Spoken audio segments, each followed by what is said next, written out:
you must this Maamar is a stream of consciousness. That's the way I see it. It's not the kind of language you're allowed to use or that you should use for a Rebbe. But it's Gisach. It's just so intense. Remember, the Alter Rebbe didn't write these Maamarim. He spoke them, and people had to collect them, had to gather them in intellectually, word for word, and give them back in the written form. What you're reading, the Alter Rebbe said exactly. Sometimes complete concepts in this Maamar are literally represented by 4 words. 4 words, or 6 words, and he just moves from topic to topic. It's very, very, very intense, and also not entirely orderly. He moves a lot, back and forth, which makes it very difficult to teach. It also makes it very difficult to determine how you want to divide the Maamar up. This Maamar cannot be done in 1 hour. It's just impossible.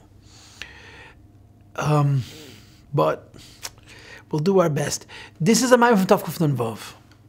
It's a pre-Petterburg Maamar. And it's very obviously a pre-Petterburg Maamar. You see it immediately. And Bepashtus, the maniach is, as it says in the beginning of the Sefer Torah Or, is the Maril, the Alter Rebbe's brother. And I'll mention this again, although I've mentioned it so many times in the past, that the Alter Rebbe wanted his transcribers to write what he said verbatim, word for word, which is why he was very particular about who transcribed his Maamarim. It was not open to anybody. It had to be done by particular people who were expected to collect the words of the Alter Rebbe like diamonds. And the Alter Rebbe spoke in Yiddish. And they had to transcribe it in Hebrew, where the Hebrew was loyal not to Hebrew grammar, but to the Alter Rebbe's Yiddish. And we know who these transcribers were. The Maril, the Alter Rebbe's brother, who probably wrote this Maamar. Then, of course, the Mittel Rebbe, the Alter Rebbe's oldest son. The Rebbe Moshe, the Alter Rebbe's youngest son. The Rebbe, the Tzemach Tzedek, who was Alter Rebbe's grandson. These were all family, Tsarsky Mishpacha, royalty. And then the famous Chassid, the Pinchas Reizes, was also a transcriber. His Maamarim actually considered very precise. And the Mittel Rebbe referred to the Pinchas Reizes as their Feldmarschall, the field marshal, which is the highest ranking general in military. He's not family, but he's as close to family as possible. He was very choshev by the Alter Rebbe and by the Mittel Rebbe.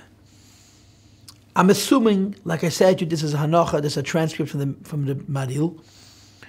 It's a very powerful Maamar. It's a very, the ideas are wonderful, but the way the ideas are presented is very intense. It's hard. What can I tell you? And all we can do is our best.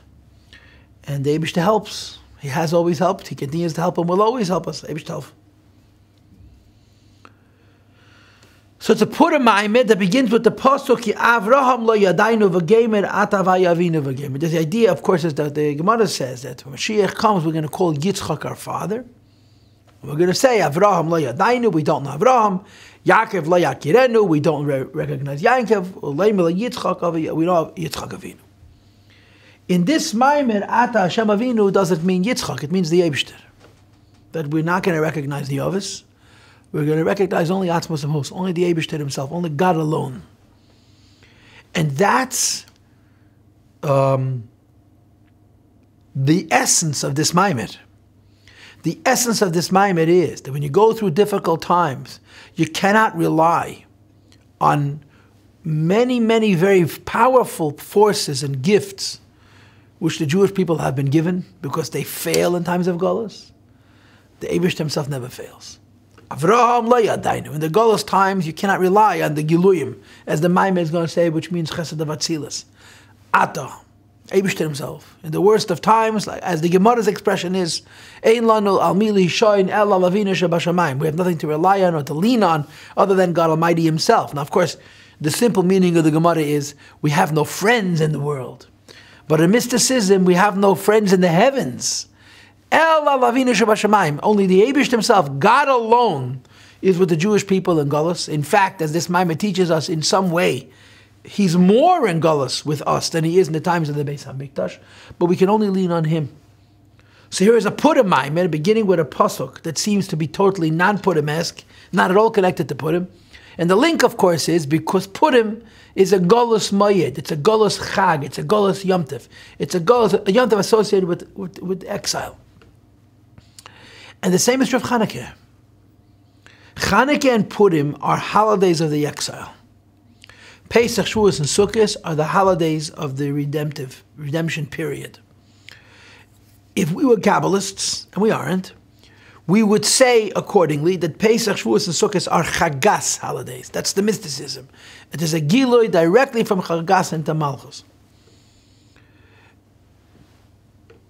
Chanukah and Purim is a revelation directly from Netzach and Hoid into Malchus, which is also an extraordinary Gilui. It's not the regular Ishtalshalos, I suppose, because it's not passing through Yossi, but it's a different type of manifesting.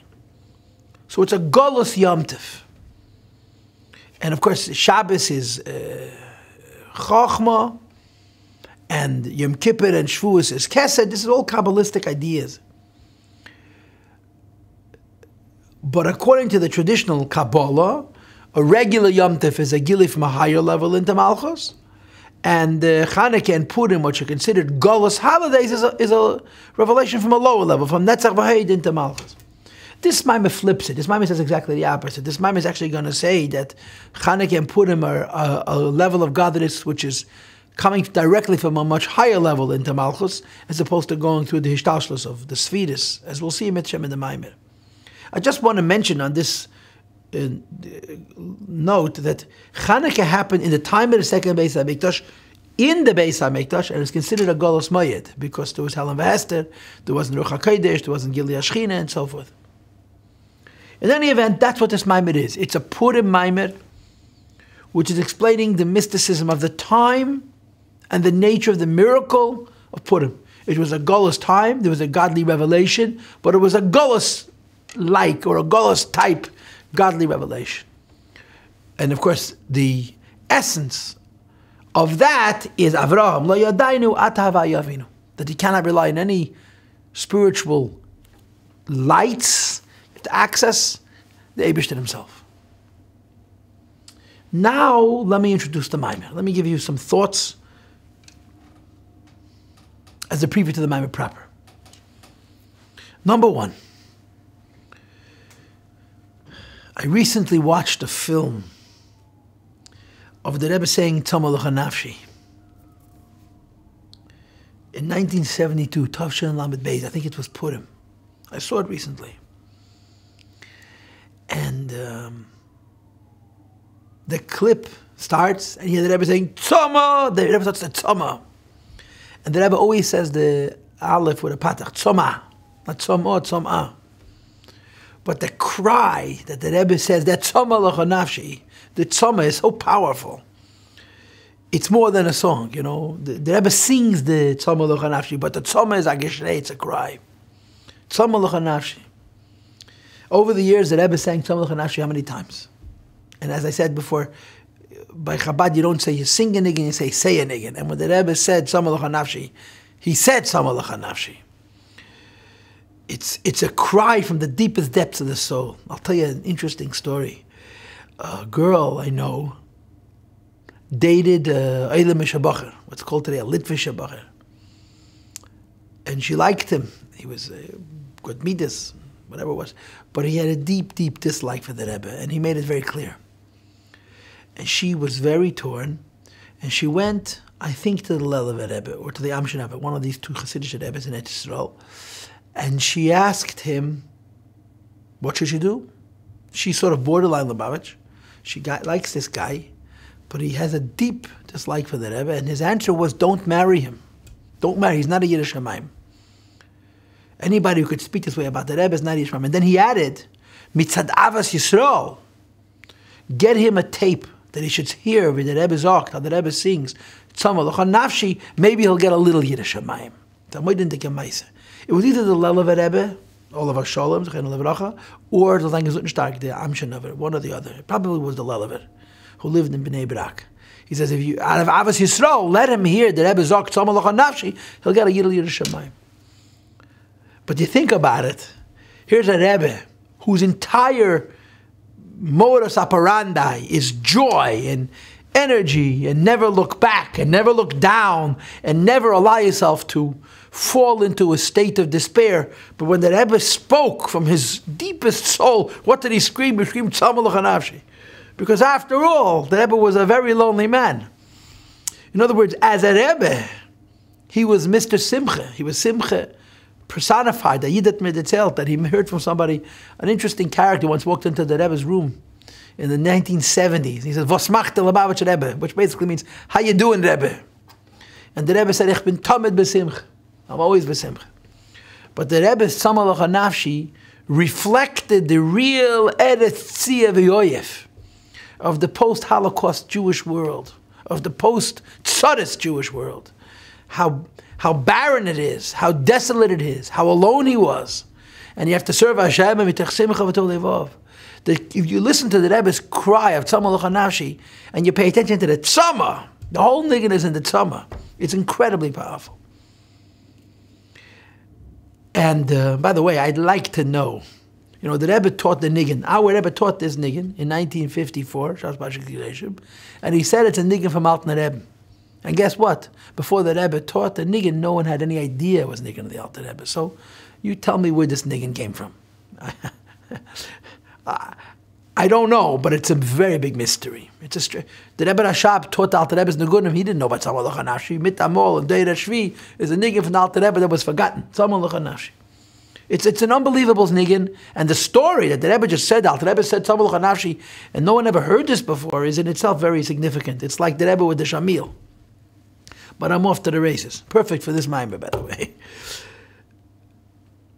But there's a Titus HaBaal Shem Tov, which truly explains the Tzama. If you really want to understand the Tzama, the cry of David HaMelech, and of the Rebbe, who so often said, from the depths of his soul, Tzama l'chanafshi, you have to know this Titus HaBaal Shem Tov. The Hilchah Baal Shem Tov says, Tzama l'chanafshi, my soul thirsts. Be'eretz tzia v'yoyev, I'm in a land where there's no water, and there's so much heat, and I'm thirsty, and I'm exhausted. And then, King David says, Cain, it is true, ba'kodesh, that when I was in holiness, chazisicha, I was able to witness you, I was able to see you. Lires, to see, uzchoch v'dach, whatever that means. Oiz and koyach. But David HaMelech has been Midbar Yehuda. He's out in the wilderness. He's away from everything that's meaningful and near and dear and holy and sacred. And he says, I'm thirsty. I'm desperate. I'm alone. Besides my physical discomfort and anguish and fear, there's also the spiritual remoteness, the spiritual disconnect. And he says, so the Baal Shem Tov says, modify one word. Instead of Kein b'kodesh chazisicha, say halvai. Halavai means I wish. I wish that when I will be in holiness, and in fact experience the oiz and the koyach of HaKadosh Baruch Hu, I should value and therefore experience the holiness which is then revealed to me as I long for it now. In other words, not having is always more than having. When you don't have something and you want it, that urgency, that tzama is more than you could possibly value it when you're b'kedesh. So the Baal Shem Tov says it's not Cain b'kedesh chadesich, it's halvai. Right now I'm out in the wilderness and I feel my desperation, I feel my distance, I feel my thirst. But I know that if and when, with Hashem's help, I'm going to go out of this situation and be in a land of plenty, of fertility and life and water in spiritual terms, I will not have the capacity then to value what I have as I am thirsty for it today. This is the Vort, this is the Tzama.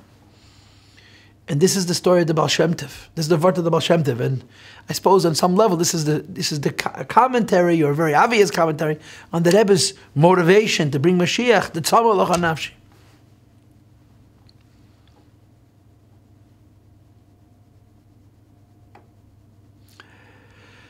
There's a letter from the Rebbe, which I've shared before, from 1950, which meant the previous Rebbe had already passed away, but the Rebbe was not yet what we call officially Rebbe. And there was a chassid by the name of Harav Yitzchak Golden, Olav HaSholem, who at that time was still living in Europe. He would live in New York, near the Rebbe. He actually passed away in Shul, on Simchas Torah, I believe, one of those Jews. And he ran by Srivka for many years. And it's been explained to me that the reason you don't know about Yitzchak Golden is because he made one terrible mistake. He had no sons. If a person dies without sons, it's like they never existed. You know, one of the most important Lubavitcher Chassidim in America is Rabbi Yisrael Jacobson. Nobody even knows that. Because he only had daughters. Well, his daughters are quite prominent. Zo'n zijn Ogeshet, Aleya Masholim, and he was Leben Lechem Vashanim Tevis. But you have no sons, your name doesn't go on. Yitzchak Golden was a Chassidishe Yid, a Hartzach Chassidishe Yid, a wonderful person with a lot of love. And he wrote a letter to the Rebbe, who was then the Ramash, it was not yet officially Rebbe, about his life. And the spirit of the letter is like Yankov Avinu writes, Ma'at v'royim v'lo hisigu, you know, few and bitter and empty. And he proceeds to write to the Rebbe the story of his life. It's like a sort of a brief biography of his life that he learned in Lubavitch. And when the previous Rebbe was ill, he was meshamish, he served him physically, took care of him. Then he got involved in the underground yeshivas in the Soviet Union, and he sat in jail, and then he had to run and hide from Stalin, he had to run away from the war, and he spent time probably in Samarkand, and so forth, a regular story of a Lubavitcher Chassid in Russia. And he writes to the Rebbe, my life has been one continuum of tzaras and misery, and he's hoping that the future will be different than the past. And the Rebbe writes him back. You wrote to me that you had the schus to learn yeshivas Tem Chotimim in Lubavitch. You wrote to me you had the incredible schus of literally being meshamish, the Rebbe, the Shved, the Friedrich Rebbe, when he was ill. Physically, you took care of him.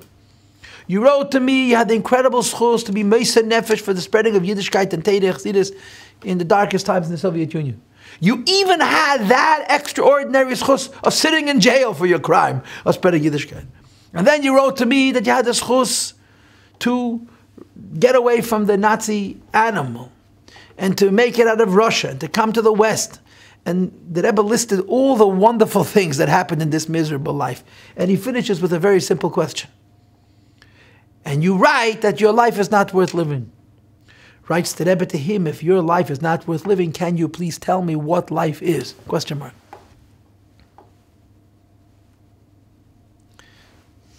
A perspective. What Rabbi Golden wrote was true. And what the Rebbe wrote was also true.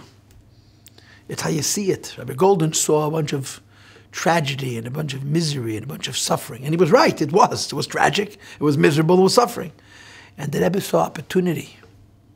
Opportunity taken advantage of. Opportunity cashed in, utilized, and therefore worthy of celebration. The tzoma lecha nafshi.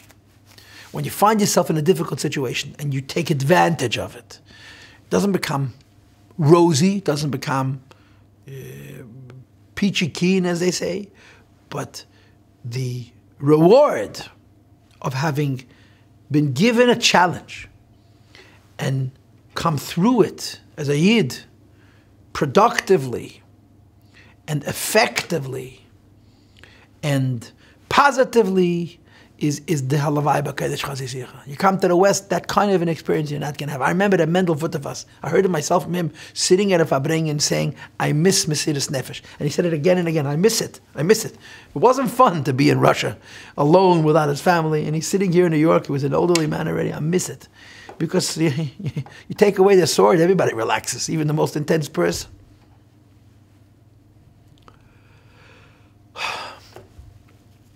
You know the Medrash. The Medrash relates, based on a pasuk, Chesed v'emes nefgashu, that when the Eibishter, God Almighty, decided to make His world, He called a conference. He convened a meeting between Midas Emes and Midas Chesed, kindness and truth. And He consulted them, and He asked them, should I or should I not create my world? He asked Midas Emes, truth and kindness. Should I or should I not create my world? And of course, Emes said, Al Yivra Chesed Amayiv. The truth said, don't create your world. The world will always be a lie. It'll never be true. And kindness said, of course, create a world. You have so much opportunity for kindness. In a false world, there'll be many opportunities, as the Alter Rebbe says in his Maamar, for many false kindnesses. And that's good. False kindness is kindness, after all. And of course, somehow the Eibush listened to Chesed and not to Emes. That's a discussion for another time. So permit me to say something a little bit sensitive.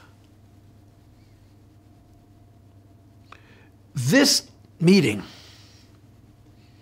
between kindness and truth, where truth says, no, don't make it. The world will never be honest. There will always be a lie. And kindness says, make it. There will always be opportunity to do kindness. It doesn't matter if it's true or not true. Is represented, in other words, in Tanya Perek Chavav, Tanya chapter 26, where the Alter Rebbe addresses the question of tzaras, challenges, hardships, material hardships, afilu bona chayim ezena, about core needs of a person, children, health, livelihood. And of course it's similar to, not identical with, the famous Laskil Chobina, the 11th essay in Tanya, in the Yeres HaKedesh, where he talks about Petachon. And the Alter Rebbe says, a man visits me in Yechidus and he's depressed, and it's good reasons. There's tzaras, boneh, chayim, ezene. And he's coming to the Alter Rebbe and lamenting, you said to me that to serve Hashem I need simcha, how can I be besimcha of all of these tzaras? And the Alter Rebbe first answers him and says to him, you have to be Mekayim, what says in the Mishnah, chayev adam varach ala te'era, k'shem shem varach ala teva, u'pir shebegemara lekabuli besimcha.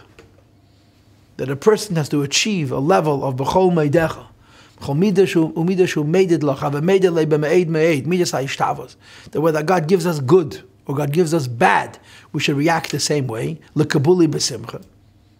And we all know how difficult this is, how many of us feel like it's almost insensitive. If it wasn't Torah telling it to us, we'd punch him in the nose, But then the Alter Rebbe explains it. Once he says to this chassid, L'kabuli b'simcha, a person has to be makabel yisurim b'yava, if Rahman al he has them. We don't look for the yisurim. But if the yisurim find us, and then he explains it. And what he explains in effect is the following, and I'm using my words, not the Alter Rebbe's words. He says that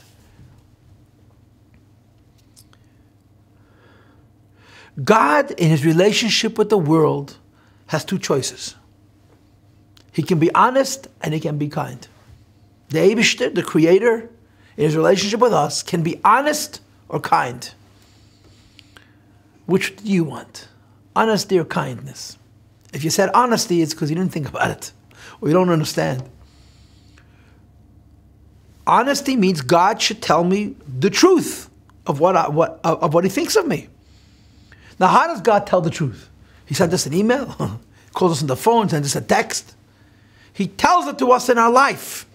Now, if God is honest, the truth hurts. And when you're hearing the truth from the ultimate source of truth, it hurts mightily, yes? But when God is kind means I overlook. I overlook. So the Alter Rebbe says that in God's relationship with his world, he has choices, kindness or truth. And he chooses kindness. Why? Because he knows who he's dealing with. Every time he gives us truth, we're going to plot. We're going to disengage. Kindness. Kindness means, as they say in Yiddish, verguckt. He overlooks. He ignores. He doesn't pay attention to the deficiencies, the inexactitudes, the chesroinos that we may have in our service of Hashem and in our lives in general. And he's kind to us in spite of our lack of worthiness. And mystically, Kabbalistically, this is coming from the two letters of Havaya, Vav K, the lower letters of Hashem's name, Vav K, Alma Dis Galia. But there are people with whom God chooses to be honest. Why are the people with whom God chooses to be honest? Because he loves you. Or to use it, a different word, which is not going to make it much easier, by the way, he respects you. When God loves you and God respects you, in other words, God sees you as a better human being. As a better human being, he's capable of expecting more of you. Or to say it alternatively, he's capable or offers you a much more true, much more honest relationship with him, and it hurts. Because when the Eibishter is kind, which comes from the Yossi Yudke of Shem Havaya, which is Alma Deskasya, the truth hurts. So the Rebbe says, when you are experiencing a hardship in your life, first of all, look at b'simcha. That's the message. And second of all, if you need a reason to be b'simcha, this is it. Because your suffering is a sign that the Eibishter considers you somebody who could receive it. And he's treating you with midas ha'emes as opposed to with midas ha'chesed. And of course, we all thank God. There's a guy I know, a wonderful friend of mine, who always says, I'm happy I'm not a tzaddik. God picks on the tzaddiks. I'm no tzaddik. He tells me, I'm happy I'm not a tzaddik. God picks on the tzaddiks. You're not supposed to say that, huh? Certainly not on the internet, yeah? But it's a danort, the Eibishter's emes.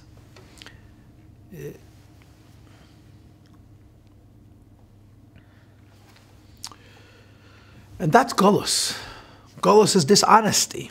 The Gemara says, and Chassidus explains it, the Rebbe has it in the Sichos, that at the moment of the Churban, the Kruvim were in an embrace.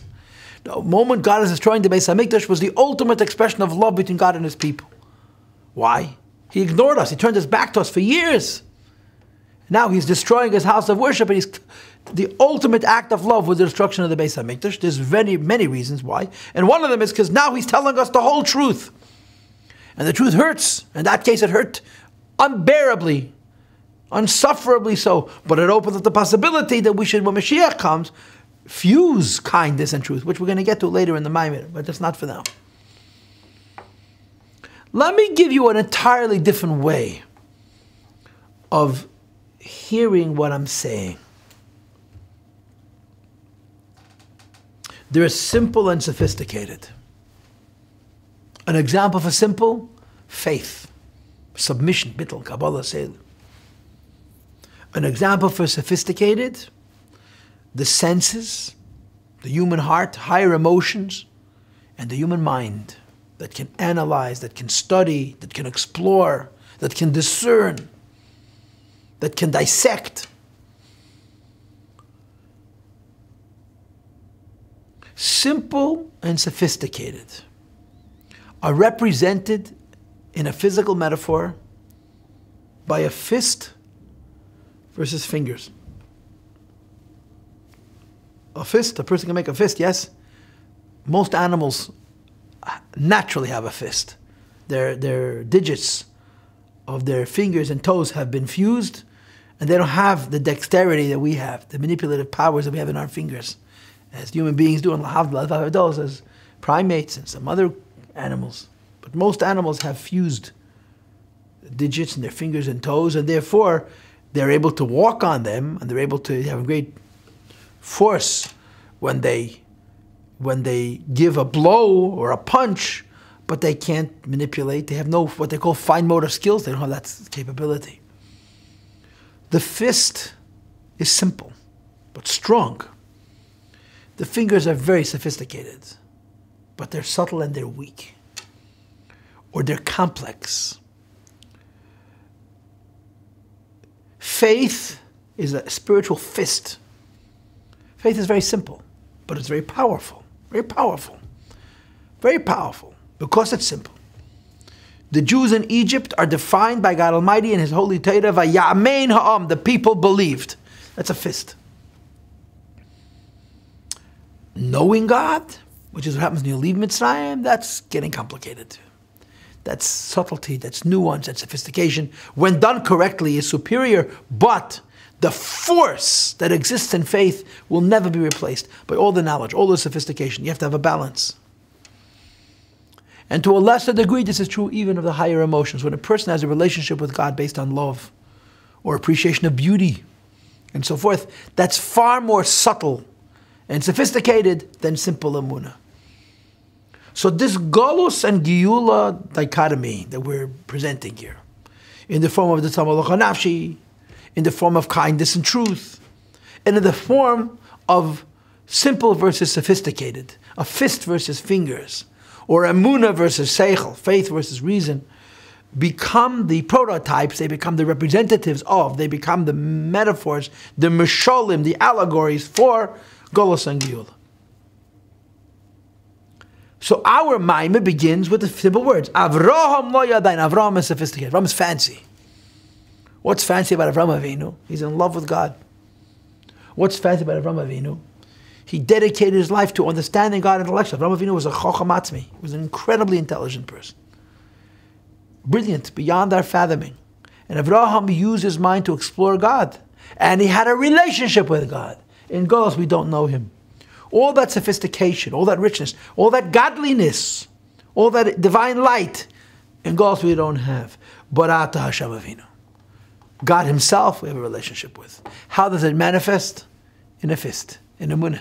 Simple faith. But in that emunah, in that simple faith, in that pshitas, you have Atzmas Amus, you have the Eibishter himself. And the essence of this Maimed is to say this: in the times of Golus, the lights are out, but you'll never be closer to God. In times of Geula, the lights are on, and you can experience, and you can feel, and you can be enlightened. But godliness is going through more screens, and you don't have the essence. So it's distinctions, it's different. And of course, the story of Purim is a miracle in Golus. And a miracle in Golus needs to be placed. A miracle in Golus needs to be understood. On the one hand, it's Golus, which means concealment. On the other hand, it's a miracle. And that's what this Maamar wishes to explore. What was the nature of the miracle of Purim? But in explaining what was the miracle of Purim, the Rebbe develops a whole thesis on what kind of relationship exists between God and His world in the times of redemption. What kind of relationship exists between God and His world in times of exile. And he's also going to mention Lo Asid. If you have the PDF, I'm just giving you a heads up. It's on line 120, 117. We're going to fuse the strengths of this and the strength of this, but we're getting ahead of ourselves. Let's see if we can learn one part of this Maamar tonight with Hashem. So I think it's time to start. We don't recognize Avraham Avinu as our father. Because you personally, God Almighty, Atadu, like it says in Ayem Yem, is our Father. So the Rebbe does not ask any questions on this pasuk. He just leaves it right there and says, you understand that this is a pasuk which is describing Golus, and therefore has a relationship with Purim. And he moves on to Purim immediately. We must understand what it says in Kabbalah of Cosmology. In the writings that he's on a sefer called Priyetz Chayim. Bidrush Purim, in his essay on Purim, and he says the following statement about the nature of the miracle of Purim, that it is Ha'or as Yesed Abba, a ray from the Yesod of Chochmah Benukva, going straight to Malchus Shalai Aidezah, without passing through the Sfiras. Chochmah is the highest Sfira, or the second to the highest Sfira. Malchus is the lowest Sfira. Normally, things go through a chain reaction of steps. Lower, lower, lower, lower, lower, lower. And of course, as it descends lower, lower, lower, lower, it's diminished. And the more it's diminished, the less it reveals in the level next, and the level next, and the level next.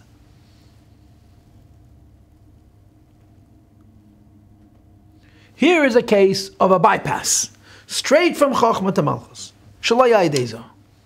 And Balayla hazeh nadadav agamen. And notice it says hazeh, not hahu. If you were here last week, we learned about the hahu. The Alter Rebbe, he knew what it says in Megilas Esther. He said hazeh because he wanted to say hazeh, although he knew that the pasuk says hahu. You can get last week's tape if you remember. We discussed last week. Put it. I would imagine it's somewhere near you on the internet. That night, the stirring, the sleep of God Almighty was stirred. And you must understand the idea. Again, first of all, the Chassidishe is that in addition to the fact that Achashverosh, the physical Persian king, was aroused and awakened, it goes on HaMelech, on the Eibishter himself. God Almighty was woken up. But not he was woken up and it became day. He was woken up in the middle of the night. In other words, not the idea of God waking up means there's a Geula. It's still dark. It's still Golus. And in the Golus, there's a stirring of God Almighty. This idea that you're still in Golus and there is a stirring of God Almighty is the mysticism of Yesod Abba Benukva Shalai Aidezah. This mystical formula explains how on the one hand there is a godly revelation, Yesod Abba, and on the other hand it's still Golus. It's still night. Moreover, because it's coming from such an incredibly high place, straight from Yesod Abba, it reveals itself even below. And that's the meaning of the two psukim, Vayave Mordechai, or Mordechai Yatsa V'geimer Ayin Sham. Ayin Sham means look in the kiss v'hadizel. So Mordechai's transgressing and Mordechai is going out from before the king means to say that even in the lowest worlds you saw the miracle of Purim, because it came from such a high level. But what was the nature of the miracle of Purim is that it's still dark. You know, I always I think about this. It makes me nervous a little bit. It really does, yeah? What's the last thing in the Megilas Esther? What's the very last thing that says in the Megilas Esther? Achashverosh is collecting taxes. Who cares, right? We care, right? Because Achashverosh is collecting lots and lots of taxes, yeah? Achashverosh's name in the modern world is Bloomberg.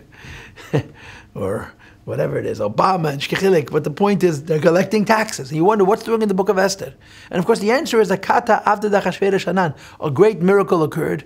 Same world. Bloomberg is still the mayor, and Obama is still the president, and so forth. And you got to pay. Golos. But in Golos, you have Gili Alakus.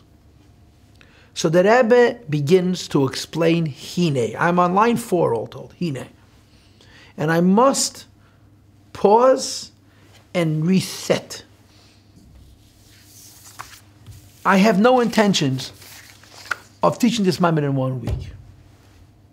Either 3 or 4. We'll see. Tonight we're going to learn one concept. The one concept we're going to learn is the mysticism, the Kabbalah process of how God's relationship with the world is in the times of Geula, times of redemption. Next week in Mitzvah Hashem, with Hashem's help, we're going to learn the nature of God's relationship with His world in the times of Golos. In other words, the mysticism that I just read, we're not going to explain tonight. We'll explain next week. Or the week after. The end of the Maamar is about Purim. This week we're going to explain what was not Purim. Purim is you say Abba directly to Nukva. Pesach, the other Yomim Tevim, is Managul, it goes through Zod. It goes through more steps. And that's advantageous in a different type of way. So understand that although the Maamar begins with Lo Yadainu and with Purim and with Golos, the Rebbe now digresses. In other words, in order to explain to you what Purim is and what the nature of the miracle of Purim is and all the rest, I have to tell you what is the opposite of Purim. So Purim is the other holidays, Pesach, Shavuos, Sukkot, which are called Geula holidays. Let's read it inside. So in other words, put Purim, put the Golos miracle on a shelf. We'll get back to it. And let's continue. Hine, Yedua, it is known, Shebein Ma'atzil, between the emanator, which means the source of divine light, Linevroim, and the creations, Tzarech Liyas Memut, it needs to be an intermediate. Rabbi say, if I have something to teach to you, do you want to hear it from me directly, or do you want me to tell it to somebody else, and they should tell it to you? Of course, it goes without saying, you'd much prefer to hear it directly from me than from somebody else. Now what happens if I have a difficulty with speech? My communication skills are compromised, or my brain works so fast that I have no ability to properly deliver it to you. So then it's preferred to have somebody in the middle. The somebody in between may be reducing and diluting some of what I'm saying, but they're also delivering it to you in such a way that you're able to experience it and internalize it. And that's what these words mean. Bein Maitzel and Evroi, between the world of Bria, the created worlds, and the source of godliness. Tzorech Liyas Memut is an intermediate. This intermediate is like a translator, or a transformer, if you will. He's diminishing what Maitzil gives Nivra. But in diminishing it, he's not cutting it off or concealing it. To the contrary, in diminishing it, he is presenting it to Nivra in such a way that it is palatable. Nivra receives it, understands it, feels it, senses it, and experiences it profoundly, completely. Ve'hem, and what is the intermediate between the source of godliness and the world that allows the godliness to be delivered to the world in a palatable, in a receivable way? Esesphiras d'Atzilus, the world of Atzilus. What is Atzilus? Atzilus is godliness revealed. That's what Atzilus means. Gili Elikus, that's all you got to know. And inasmuch as Atzilus is Gili Elikus, he is the perfect conduit, the perfect deliverer of godliness to the world. The essence of godliness reaches world, the world doesn't know what it has. When the essence of godliness is transformed into the revelation of godliness, which on the one hand diminishes it, but by diminishing it also brings it closer, the next world gets it in an experienced way, in an internalized way. Lebechinas nevroim, to the levels of creation, Bria, Yetzir, Asiyah, the three worlds of Bria, Yetzir, and Asiyah.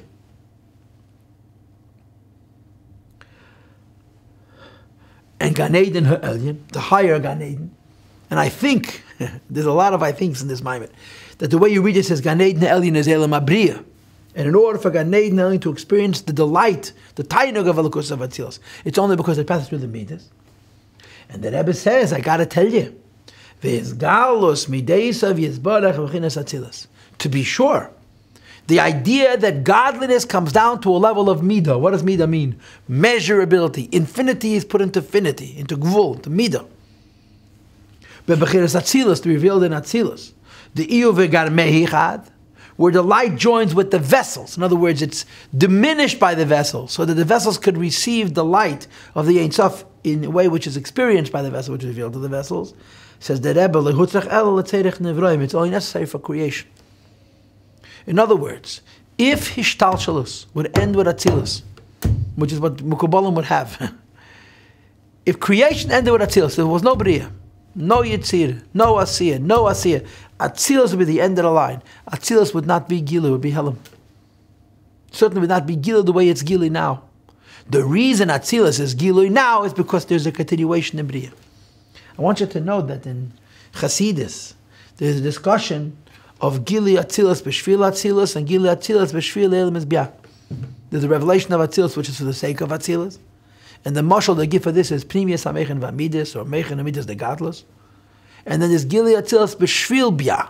And this is Katnos HaMechen V'Amidus, where there's a Meitzer Agorin and a Tzimtzum. In other words, there's two Atzilus. There's an Atzilus for Atzilus' sake, and there's Atzilus for Bria's sake. And the difference is the measure of revelation. The Atzilus for Bria's sake is more revealed. Now, more revealed means less. In other words, it's not so concentrated, it's not so essence-like, it's more diluted so that it can reach a lower recipient, but the upside is that it reaches that lower recipient.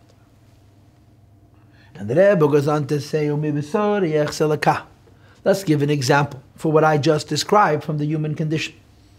A person by himself, in other words, when you are in your own thoughts and in your own metaphysical space or world, you don't need to express yourself.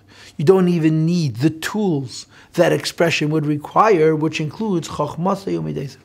You wouldn't need your intelligence, and you wouldn't need your emotions. Now, normally, you would say you wouldn't need your emotions, but you would need your intelligence, because seichel is for yourself, and midis is for somebody else. Here he says you wouldn't even need your wisdom. Because ki'im kishum izgal is a. The only reason you need the tools of the mind and the heart is for communication. You have a neshama, your neshama is infinite. The infinity of your neshama is your truth. In Chassidic language, this is your tainug and this is your ratzon. The real motivations in your life are coming from your subconscious, from your essence. But because you're not the only person in the universe, and you live with other people, and you can't communicate tainug, come to Shmedel and say, you're sitting in my seat. So Shmedel says, what makes the seat yours? My tainug told me. So they put you away in a mental institution. You have to bring it down to seichel and midas, chochmah and midas. So the Rebbe says, the reason you need the tools that can temper, that can diminish, that can modify, that can contain the infinity of the soul to bring it to the next level is because there's another. And when you communicate with somebody else, you have to communicate in a reasonable way, because that's what he's able to receive and able to give back. Line 11. We know the Chochmah D'Atzilus, Yereishis Agili. Chochmah D'Atzilus is only the beginning of this process. Shabo, which is a place where the godliness of Ein Sof is truly manifest. Like it says in Tanya chapter 18. And in the Hagon Perek Lamed Hey. B'chol ha'elam is in each of the worlds. The highest worlds to the lowest worlds. In general, all their godliness comes from the Chochmah of the highest world, and specific. It's the Chochmah of their own individual world. It says in the Pasuk, the foundation of all the worlds is Chochmah. And some Maamar, someplace else, explains why Chochmah. And this Makamacher, Pashtus means Tanya Perek Yud Ches, Tanya chapter 18 and Tanya chapter 3. Well, Alter Rebbe explains that Dafke Chochmah is a seat and a kli for Ein Sof because of its bittul, and Chochmah is the beginning of the Mumutz. One's intelligence is the beginning of the tempering, of the limiting, the free expression of the infinite neshama, so that it can be involved in communication with somebody else. Line 14, V'chochmeh datzilus chochmah vatzilus. He bechines mimutzas. It's the intermediate level. V'klula, and it has within itself as an intermediate. To be in between two, you have to have a little bit from the top and a little bit from the bottom. V'bechines ha'maitzel self baruch hu. It has within itself the godness, no level of maitzel. Shu bechines clearly ain't say baruch hu because it's a vessel for the Ein Sof. And at the same time, V'yesh ba gamkin bechines nivra has the prospect, the beginnings, the possibility of later have a relationship with creation, which is v'nikra chochmah tata, the lower wisdom. Chochmah of Atzilus is called Chochmah of Torah. Chochmah tata, which is the Chochmah of Malchus of Atzilus, is called Chochmah of Ma'aseh Bereishis. But Chochmah of Ma'aseh Bereishis came from Chochmah Torah. So in Chochmah of Atzilus, you already have on the one hand the Ein Sof. On the other hand, because it's Seichel and Chochmah, the beginnings of the division between the higher wisdom and the lower wisdom, and the emergence of Chochmah of Ma'aseh Bereishis. Dainu sheresh b'chinas chayei chayim ein tzei baruch. It has within itself the root, which is the source of all life, or the life for all living things, which is the infinity of godliness. L'kol b'chinas nevroim, to all the various levels of creations, el yenim v'tachteinim, the highest and the lowest. Shebe bria yitzirasiya, even the lowest worlds, that in Chochmah you have this fusion of its connection to the Ein Sof, and it's the beginning of the relationship to the lower worlds. That makes it a mamutz. Now, I don't want to go into this, but the sugya of mamutz is very complicated. Some Maamarim say Chochmah is a mamutz. Some Maamarim say Chochmah stima is a mamutz.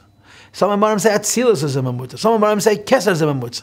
And the Maamarim are not playing games with us. Each Maamar is slightly different. In this Maamar, all of Atzilus is a mamutz. Here he's narrowing it down to Chochmah, but the idea is Atzilus is what? Godliness revealed. For Atzilus alone, that's not so necessary. But because you want godliness to come into Bria, and for Bria to get godliness must be revealed. So in Atzilus, the beginning of the revelation already takes place. And here he says specifically in Chochmah. Says the Rebbe, Shu b'chinas diburi. The godliness which comes down to Malchus is the speech of Hashem. V'ruach pevius barach, the air of the divine mouth, so to speak. Hamacha yakol ha'elam, which is life to all of the worlds. V'nik is called in many places Gamkin Emetata, the lower mother. Rachel akeres abayis. Rachel, the matriarch, Rachel is the iker, is the core, is the essence of what a home is. As the Rebbe called the Rebbe, it's the balabasta, the hostess. And as you know, all of the imahis, except for Leah, are all in Malchus. But Sarah is in Malchus in a Geula state. Srara, mastery. Rivka is a matriarch of Malchus, also in a Geula state. Rachel, and in a lower level, still Esther, they're the matriarchs of the exile. They come down to the lower worlds. And therefore the Maamar tells us that Rachel, akeres abayis, is Hamanaheg, as it's called Eilamis, she descends to be involved in the lower worlds. But you see, Rachel is not as bad, in quotes, as Esther, because she comes from the higher world to the lower world in a more revealed state. Was it described in the Eishes Chayil Vatit in Teref Labeis of a game, and she gets up at night and brings food to her home. In other words, she brings down Bechinas Mamalak Alalman. These two words, Bechinas Mamalak Alalman, I'll explain momentarily. We have a song which we say every Friday night at the Shabbos table called Eishes Chayil. It's Mishlei, Proverbs, chapter 31. And of course, the presumption is that a husband comes home, he's ignored his wife for a week. It's time for him to say something to his wife that's pretty. She's in the kitchen making salad, but don't tell anybody, yes. That's beautiful, but that's not the reason Eishes Chayil is in the Siddur. That's the reason, some romantic in the 21st century would have added Eishes Chayil to the Siddur. Eishes Chayil was put into the Siddur by the Mekubalim, because Eishes Chayil means the neshama. That a whole week is down there in the trenches. Friday night she comes out to meet her husband, which is the Eibshter. Or in the language of this smile, Eishes Chayil is Malchus of Atzilus, that she's busy down in the world. At night, Amaisa, you ever Eishes Chayil? The English? She's a businesswoman. She's an independent operator. She doesn't work for her husband. She does her own thing. Her husband trusts her.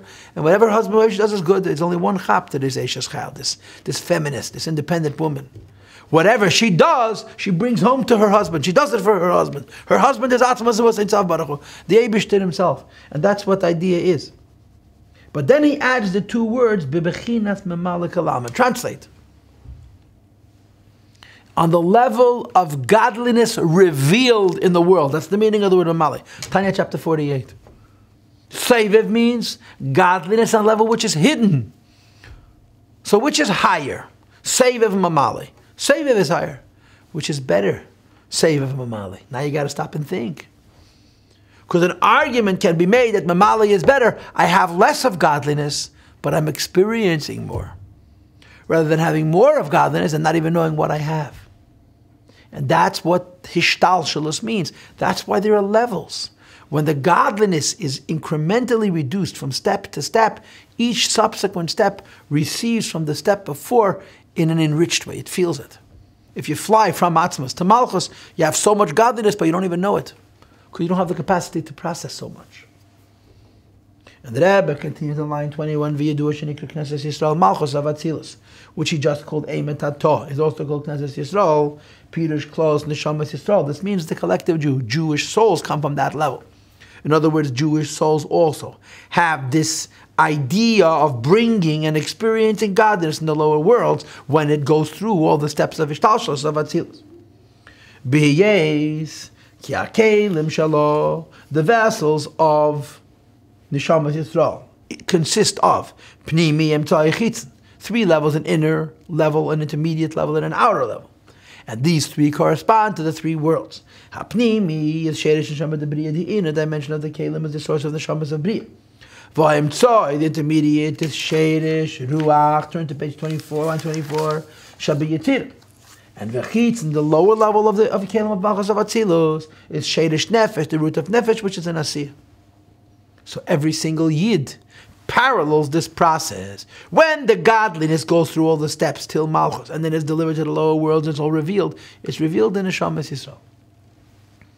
V'kol echad Yisrael, every single Jew, afilu kal shebakal, the most callous Jew, yesh boy has within himself need, so it's a spark. Mi nefesh da'asiyah, at least from the nefesh of asiyah, and certainly more is possible. Hamalu, which is revealed in her, in her ha'or, in Malchus Atzilus, a shine from the Malchus of Atzilus, and ultimately Ein Seif Baruch, Mikele Machitenim Shla, to the outer vessels of Malchus of Atzilus. So every Jew in every world is part of the process of bringing godliness to that world in the revealed state. And the Rebbe says, therefore, the level of the divine speech that creates the world, and the divine wisdom which comes down to invest wisdom in the creation, and the godliness which is limited and therefore revealed in each one of the worlds, depends on our actions. When Yidden are tzaddikim, you see that Yidden are special. And when Yidden are benyanim, he said Yidden are special. And when Yidden are rishayim, he said Yidden are special. You don't want to be too special, as you well know. It describes it. Either it departs or it descends, based on the Jewish people. When it departs, the day of goes. So what are we describing? We're describing the need for hishtalshalus, for step by step by step, right? Many telephone operators between point A and point whatever it is, but they're diminishing what they receive to give, but because they are strategically positioned, they give in a way that the recipient is getting something more revealed. Line 30 says that now you must explain. How is it that this Hava Bechinas Dibur God Almighty should have spoken words to create the worlds? To give life to this world in such a way that the worlds experience this life. How could it come? From the higher Chochmah, which is godliness, in other words, we talked before about the godliness that's been reduced in Malchus of Atzilus. And we called it Mamalik Alalmin, and we translated that Mamalik Alalmin means godliness that's revealed and experienced by us. Maybe I'm getting less, but what I can hold in my proverbial hands and experience in my proverbial heart and mind. But what about Sevav Kalalmin? Sevav Kalalmin is hidden because it's infinite and beyond me. What is the process by which Sevav Kalalmin can be given to me and I should experience it in a way of Malak Kalalmin? And of course the answer is Tzimtzum. When you make it less, you're not only punishing, but you're also making it available. Kabbalah teaches us. For the Zah, the feminine aspect of Zah, of Atzilus, in other words, Maschal begins from the chest, which is the intermediate aspect of Atzilus. And the point is, it goes through stages. Bekitzer, you can divide Atzilus into 3 parts, Chabad, Chagas, Nehi. In each one of those 3, you have Chabad, Chagas, Nehi. So in Chagas, you have the Chabad of Chagas, the Chagas of Chagas, and the Nehi of Chagas.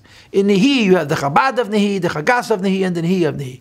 And the point is that when Nehi is Makabel from Chagas, the Tzimtzum does not begin in the Nehi of Chagas, it begins in the Chaz, in the Chagas of Chagas. Which means, in other words, that it's not only Tzimtzuming to hide. If it came from the Nehi of Chagas, it would be Tzimtzum to hide. Because it's coming from the Chazeh, or the Chagas of Chagas, even though it's being reduced in the kind of way that Malchus is getting an experienced revelation, which it's transmitting to the next world. I did that pretty quick, huh? You didn't understand. Neither did I. Don't worry about it. It's not that important. The idea is, Kizah, the middle realm of Atzilus. These are the measured passions of Chesed and Gevurah. Chesed love is a light, befitting the vessel of kindness. Kichofet, Chesed to Hashem likes kindness. And what it means, he likes kindness, means he likes to give. And from the mind, which a few lines before was called infinity and Seviv and Helim, there is a bringing forward of a flow. Through the arteries and the veins leaf to the heart, which is not only the seat of oxygenation, but of the emotions, of the feelings. And because in the heart you have the feelings, and it's going from the mind to the heart is able to feel some of what the mind gave. And then when the heart, not the mind, the heart delivers it to the next level, it'll be experienced again. And from the heart we also have the lungs. Maschali is beginnes diber, is the basis for speech. In other words, the Eibishter's speech.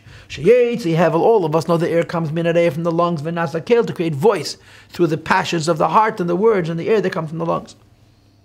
Nimtze, in other words, that it's not going from Chochmah directly to Malchus. It's passing through the emotions and the various stages of the emotions, and you shouldn't think that when Hashem speaks, so to speak, the speech comes from the most peripheral level of the emotions. That's not true. The speech of Hashem comes also from the intermediate and the higher levels of the emotions. And what this affects is that when Hashem finally speaks in creating the world, the speech should actually reveal godliness rather than conceal. In other words, if you're getting from the Nehi of Zah, what you're getting in Malchus, in Nehi itself is going to be even lower. When you're getting from the Chagas of Zah, that means there is a Hishtalshalos, there is a Tzimtzum, there is a diminution, but it's not so diminished that the next level has no experience of revelation, but rather there is a measure of diminution to allow a measure of relation and experience.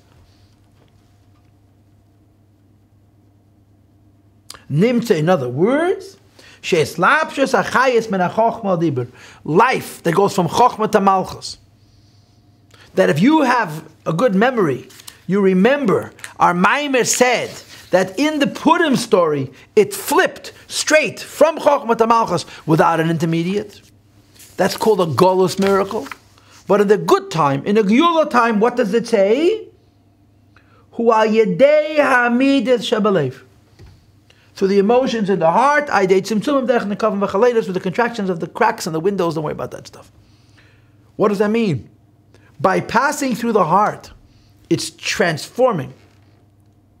It's translating, it's changing the infinity of the mind into the feelings of the heart, which are relatively speaking finite, limited, but experienced, felt. And then when it's transmitted next to the next level, it's felt less, but felt a little bit. That's why it's called Geula, because even in the lowest world, godness is revealed. Not of Aden, it's Mamalik Halalman.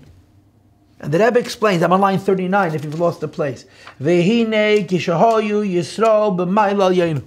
when Jews were in a higher level. And of course, everything we just read, beginning with line 4 until now, is describing the scenario. A Geula scenario where godliness is more revealed.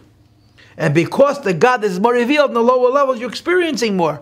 But in order to affect this, it has to go through more intermediate steps. Bisman Abayis, the time in the Beis HaMikdash. And of course, as a rule, when you say Zman Abayis, you mean Bayis Rishon, which is why Chanukah, as I mentioned in the beginning, is considered a Golos Yom Tov. The masculine aspect of Atzilus and the feminine aspect of Atzilus faced each other, which meant that the Chagas gave Nihi not just the lowest level of itself, but everything. The Chabad of Chagas met the Chabad of Nihi, the Chagas of Chagas met the Chagas of Nihi, and the Nihi of Chagas met the Nihi of Nihi. The Ashpa was deep. So although it's being reduced as it goes from stage to stage, it's not completely concealed, just concealed enough that the other one should be able to receive it in a Malik Kalam type way.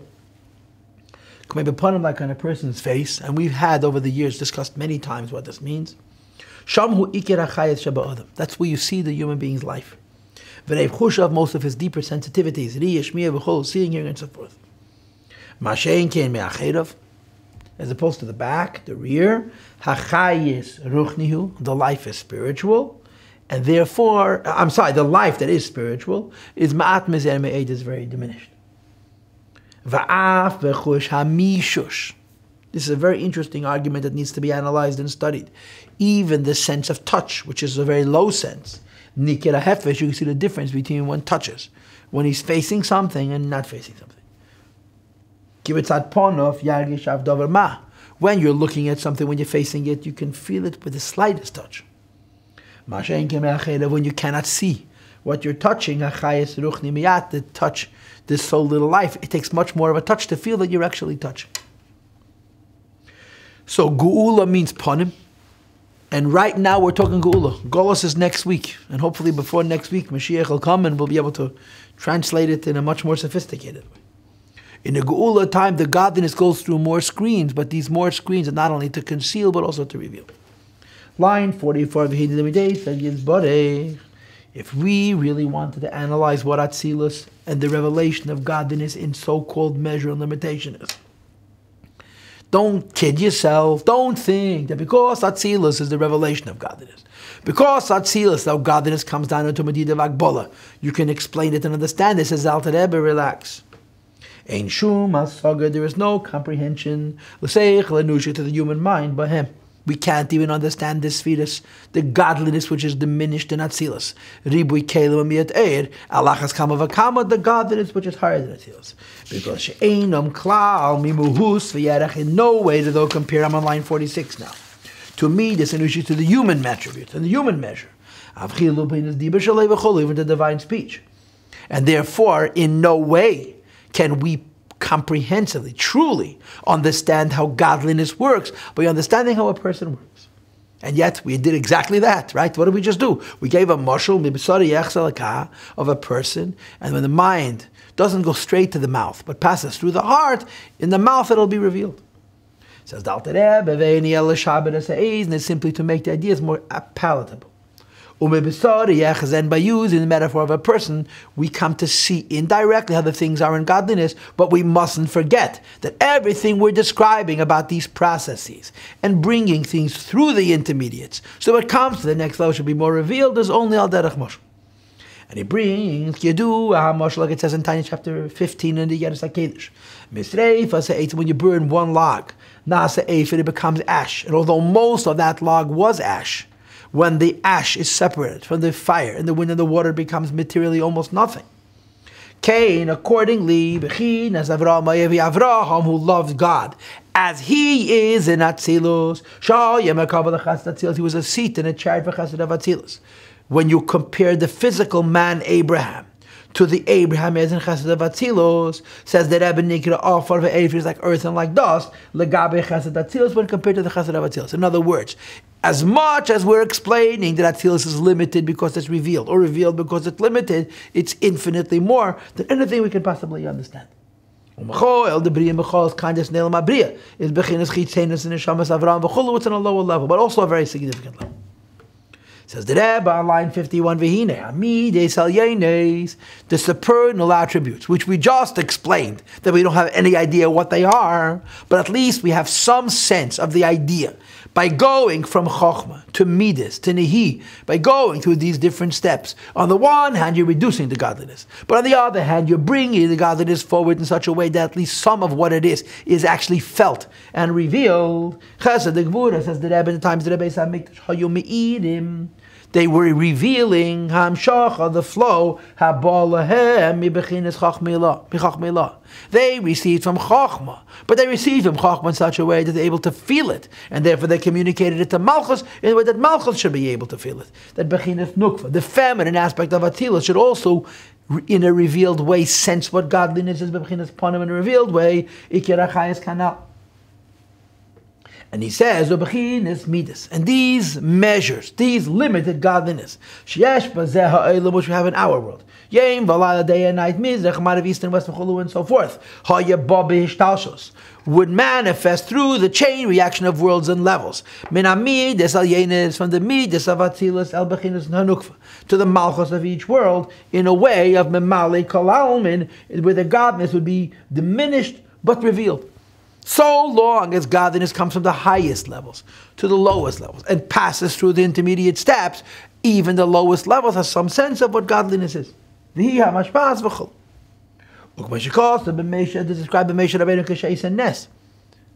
he's performing a miracle. And of course, when Moshe is performing a miracle, this is galus. There's a revelation of godliness, which is higher than nature. Kameshi is bad, as we're going to explain later. That when Moshe Rabbeinu is performing a miracle, the revelation that comes to Moshe Rabbeinu passes through the Midas HaChesed, although Moshe is higher than Midas HaChesed. And what is gained is that down here you see Begili, the revelation of godliness. This Rabbi Sai ends our, I guess, semi-arbitrary division of the Maamar. Atkan. Everything we just discussed is describing everything that didn't happen on Purim, if you will. Because Purim was Gullus. And we just described this Gula. In times of Gula, godliness goes through more screens. But on the other hand, the godliness is more revealed. And we're going to leave this right here. And with the help and the grace and the kindness and the goodness of God, and Mitzvah Hashem, we'll revisit this next week. And we'll continue learning. I believe next week will be already after Purim, yeah? So we'll have to be Mamshech. Purim, Malkala, Shana will be after Shushan Purim also. Okay, we'll see you then in Mitzvah.